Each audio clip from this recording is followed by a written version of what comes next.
নতুন এদের অস্ত্র কি? এসআইআর। এসআইআর করে মানুষের ভোটাধিকার কেড়ে নেওয়ার প্রচেষ্টা। ভারতবর্ষের মধ্যে একমাত্র মুখ্যমন্ত্রী সর্বোচ্চ আদালতে গিয়ে নিজে লড়াই করেছেন মানুষের স্বার্থে। সারা ভারতবর্ষে এই সৎসাহস কোনো মুখ্যমন্ত্রী দেখাতে পারেননি। আমরা যতদিন আছি কারোর ভোটাধিকার যাবে না, আর যদি কারোর ভোটাধিকার অনৈতিকভাবে কেড়ে নেয় তার জন্য ট্রাইব্যুনাল অ্যাপিলেট হয়েছে, আপনারা সেখানে আবেদন করবেন। আমাদের দলের কর্মীরা দলীয়ভাবে সাহায্য সহযোগিতা করব। আমরা আছি, কেউ ভয় পাবেন না।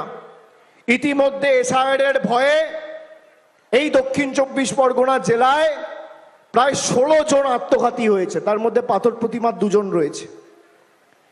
বিজেপির কাছে এই জীবন, এই প্রাণগুলোর কোনো দাম নেই, কিন্তু আপনাদের জীবন, আপনাদের প্রাণ আমাদের কাছে মণিমুক্তের মতো। ভয় পাবেন না, আমরা আছি। যতদিন আমরা আছি, এটা চেয়েছিল আপনার খাদ্যসাথীর টাকা আটকাতে, স্বাস্থ্যসাথীর টাকা আটকাতে, আবাস যোজনার টাকা আটকাতে, জল জীবন মিশনের টাকা আটকাতে, পথশ্রীর টাকা আটকাতে পেরেছে?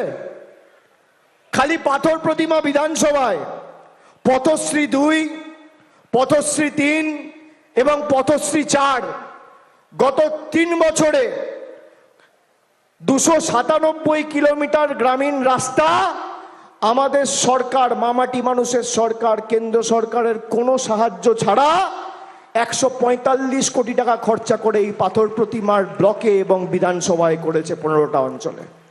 এই আমার রিপোর্ট কার্ড। বিজেপি নেতাদের বলবেন রিপোর্ট কার্ডটা নিয়ে আয়।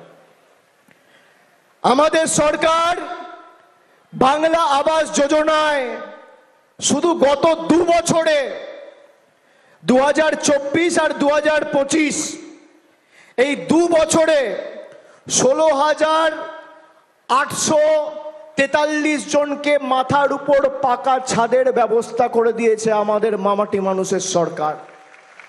গত 2 বছরের পরিসংখ্যান।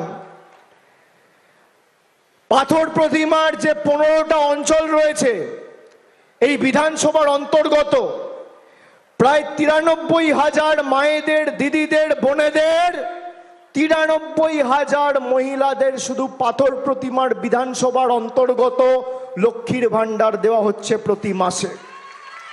আমাদের সরকার দিয়েছে। এই আমার রিপোর্ট কার্ড। খাদ্যসাথী প্রকল্পে 3 লক্ষের উপর লোকেদের বিনামূল্যে খাবার পৌঁছে দিয়েছে আমাদের সরকার।